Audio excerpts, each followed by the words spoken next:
Out of the Split Wall by Eleanor Carroll. I was visiting friends in London several years ago and became deeply interested in the séances which took place at the home of my hostess once a week. There was a medium at these affairs, and outside of the usual trumpery, such as ringing of bells, writing upon sealed slates, and other phenomena, the woman was really remarkable at times. I was sceptical, however.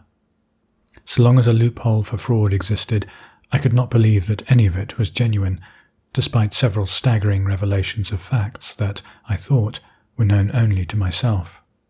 It was at one of these gatherings that I noticed an elderly man of striking personality.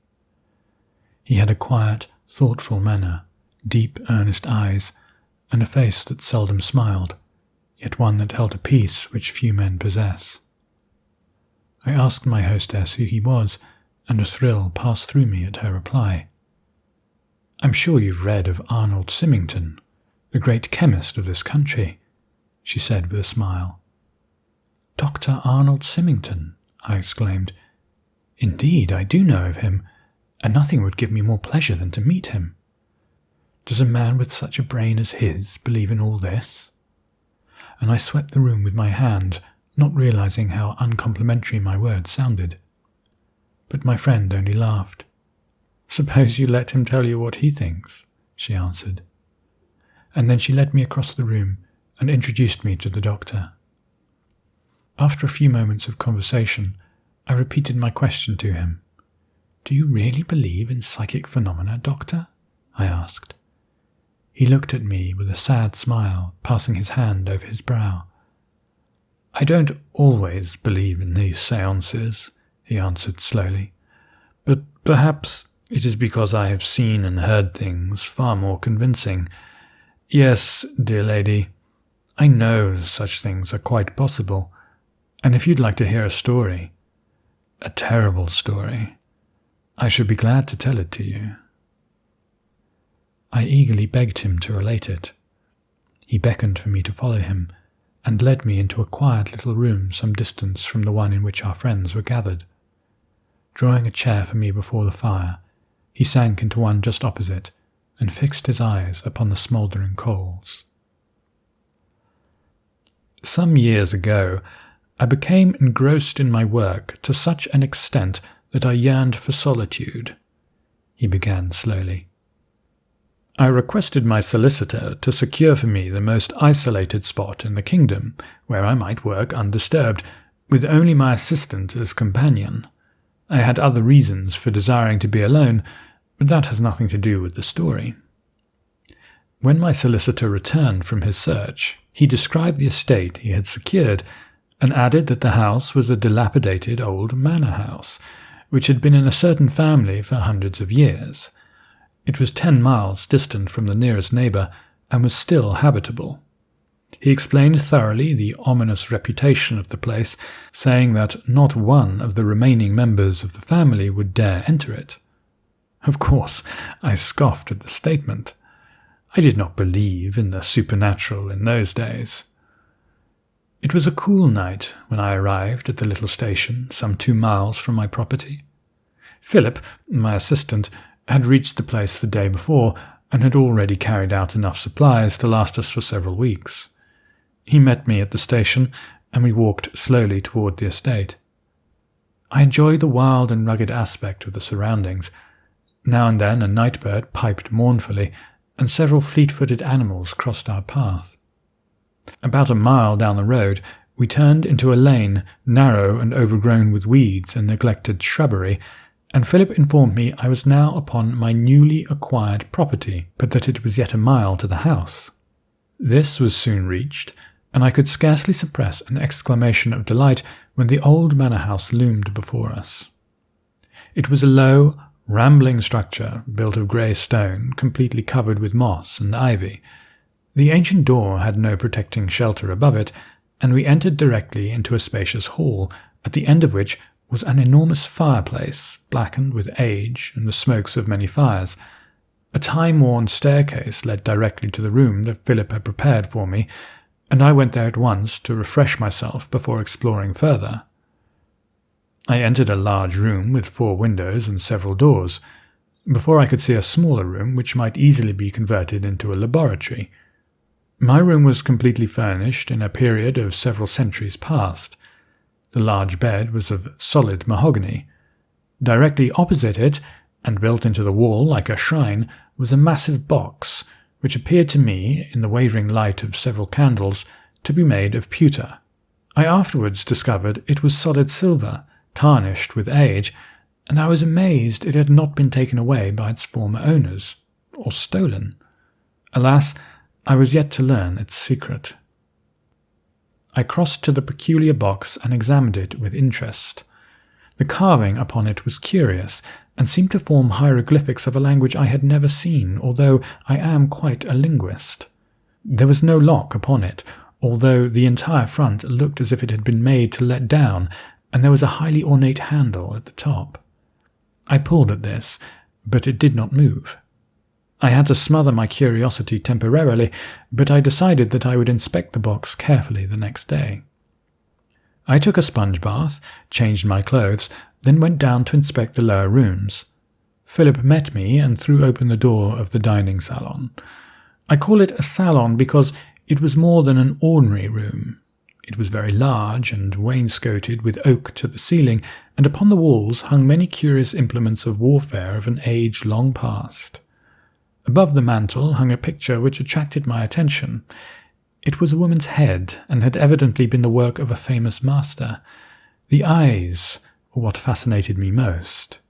They were deep-set, and of a vivid blue, and so put upon the canvas that anywhere one stood they seemed to be watching every move. In fact, there seemed to be a wavering twinkle in them. The furniture of this spacious room was meagre, but in excellent taste. In addition to a massive table, there were a heavy old sideboard and high-backed chairs. Philip served me with a splendid meal, and greatly refreshed, I bade him good night, deciding to retire at once and inspect the rest of the house on the following day. It must have been nearly daylight when I awoke suddenly. I fancied I had heard a footfall in the room. I sat up in bed and gave a quick glance around the room. It was grey, with the approach of dawn, but all was still. So I turned on my pillow and prepared for another nap. Gradually, I became aware of a faint tapping, as if behind the wall someone was at work. I attributed the noise to rats, however, closed my eyes and fell asleep. I dreamed a short, peculiar dream, such as one is likely to dream when it is nearly day, half dream, half reality. I thought that one partition of the wall opposite me had opened, and in the aperture stood a woman, the one whose painted face hung over the mantel below. She had a lighted candle in her hand. She appeared to float across the room until she stood directly before the silver box. Then suddenly she turned and looked directly into my eyes, her lovely face lined with despair. I distinctly heard her say, "For God's sake, open the box." And then I was fully awake. I leapt out of bed just in time to see the white-robed figure of a woman. The next instant she had disappeared into the split wall, which closed after her. I arose with a troubled mind, but by the time I had had my breakfast, the events of early morning had passed away, just as all dreams dissolve in the bright light of day. Then I was ready to inspect my property. The house was constructed, as were many in the century in which it was built. 4 large rooms below, and on either side of the main structure, a wing. On the east side, the wing was filled with antiques, and the long windows were covered with dust and cobwebs. I did not tarry long there. Then I went across to the west wing, and stood in the wide doorway, amazed at the size of the enormous, quite empty room. It had evidently been a ballroom, and I almost fancied I could see the forms of the dancers of centuries past flitting across the floor to the sound of faint, ghostly music. I was entranced with the old house, and after going from cellar to attic as eagerly as a boy, I decided to have a look about the grounds. These were large and covered with dense shrubbery. There were summer houses, now gone to decay, and broken and discoloured fountains. I could well imagine that here had been many happy gatherings of lovers and merrymakers who now were gone forever. I strolled down an almost obliterated footpath until I reached a small grotto built of stone. The composition holding these stones together was of a peculiar grey substance with flecks in it like gold. Inside was a seat of stone, and on it I detected some chiselled marks. Peering closely, I made out the letters A, B, and J, I, 1, 3, 5, 8. Evidently lovers of the long ago were not unlike those of the present day, I thought. When I returned to the house, I found Philip in conversation with an aged man who had brought our luggage from the station. He called to me, saying, "This man wishes to talk to you concerning the place, Doctor." I invited the old man into the dining salon. He gazed about him, then opened the interview by saying, "It must be stout hearts you both have to live here." "Why do you say this?" I asked. "Why, there ain't been nobody able to live here for nigh 100 years. They say 'tis haunted. That woman there," he pointed to the portrait above the mantel, "traipses about the house and grounds moaning all the time, or so my wife's sisters told me. She had it from a grandmother who was housekeeper here many years ago. Welsfords lived here then, or tried to live here. They had to move a week after they got here, and nobody stayed in the house since." I asked him to tell me the story, thinking I was humouring an ignorant, superstitious old person. He hesitated before he spoke, and then he told me that the spectre would float around the bedrooms of the Welsfords, wailing one sentence over and over. "For God's sake, open it." I was astounded at this duplicate of my dream. It did not unnerve me, however. It was really a welcome diversion, and more than ever I was determined to open the strange silver box. So not long after the garrulous old man left, I went back to inspect it again, this time more closely. I was surprised to see that it was cemented together with the same substance I had noticed in the stone grotto, a substance so hard that the blows of a hammer upon a chisel did not even make a dent.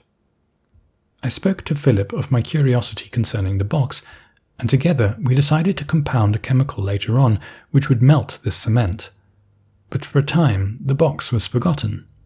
A night came in early December when the forest around moaned in the cold blast, and the grounds were covered with snow. We were busily engaged in one of my new experiments, however, and worked until exhaustion sent both of us to bed. But I could not sleep. The loud rush of wind and sleet against my windows kept me awake. About the hour of 2, I became aware that I was not alone.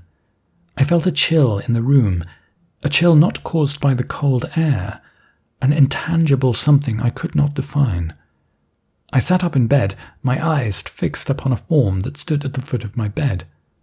The form of the woman of the portrait. She was staring at me, with hollow, beseeching eyes, her hand extended imploringly. Again came the words, "For God's sake, open it." I leapt from bed and went up to her. She remained in the same position, her eyes following my every move. My very marrow seemed freezing in my bones, but I forced myself to answer her. "I am going to open it," I told her, going still closer, reaching out my hand to touch her outstretched one.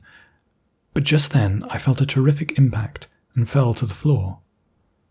How long I lay there, stunned by my fall, I do not know. When I regained my senses, I was still on the floor. The cold, winter sun was shining into the room, and my muscles were as if paralyzed. The experience proved a disastrous one, for I spent 10 days in bed with rheumatism. Philip knew nothing of the cause. I could not bring myself to the point to telling him, but he insisted upon my moving across the hall to a small room that adjoined his, and from my new bed I directed his work upon the chemical composition to open the tantalizing box. I merely stated that, until it was opened, I could not devote myself to the more important things then in progress. One night I was awakened by Philip, whose ashen face and trembling hands bespoke terror. He was shaking me gently. "Do you think you can get up, Doctor?" he whispered. "There is something wrong going on in your chamber across the hall." "What is it?" I asked quickly, rising with difficulty and pulling on my bathrobe. "The commotion over there is dreadful, sir. There is a hubbub as if the very walls were being torn down. Come with me, Doctor. I am armed and will go ahead." We crept across the corridor, each with a candle in hand, and paused before we opened the door.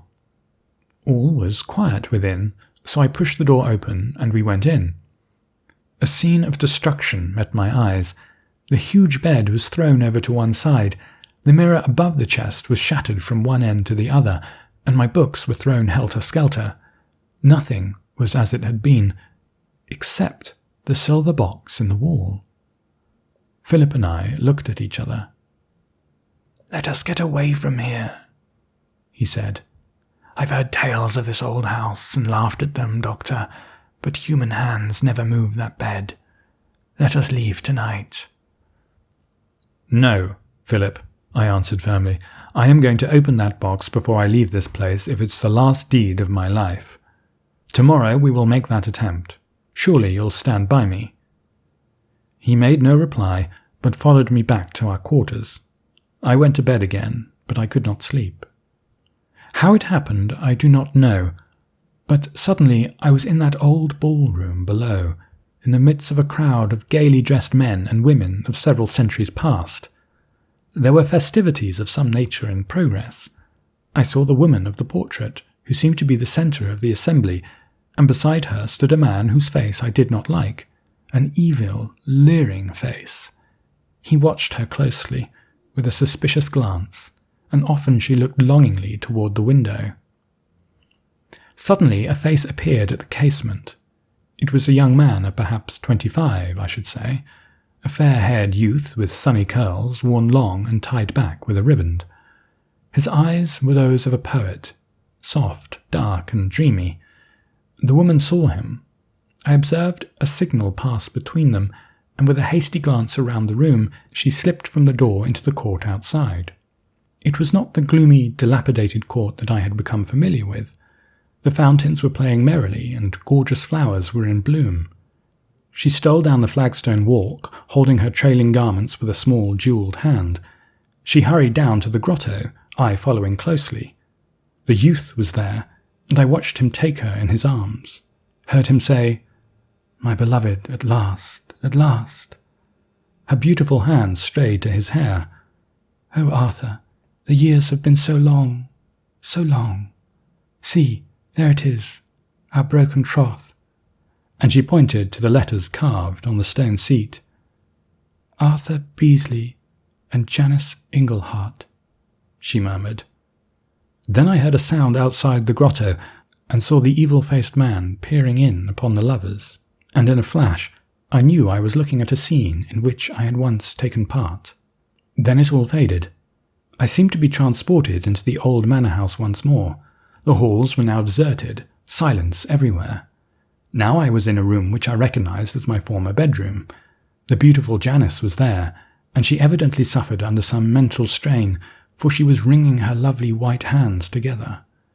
When she crossed to the window and looked out, I followed her and stood by her side, though she did not seem to see me. Below us was a shadowy figure swiftly climbing the vines. It was the youth she had called Arthur.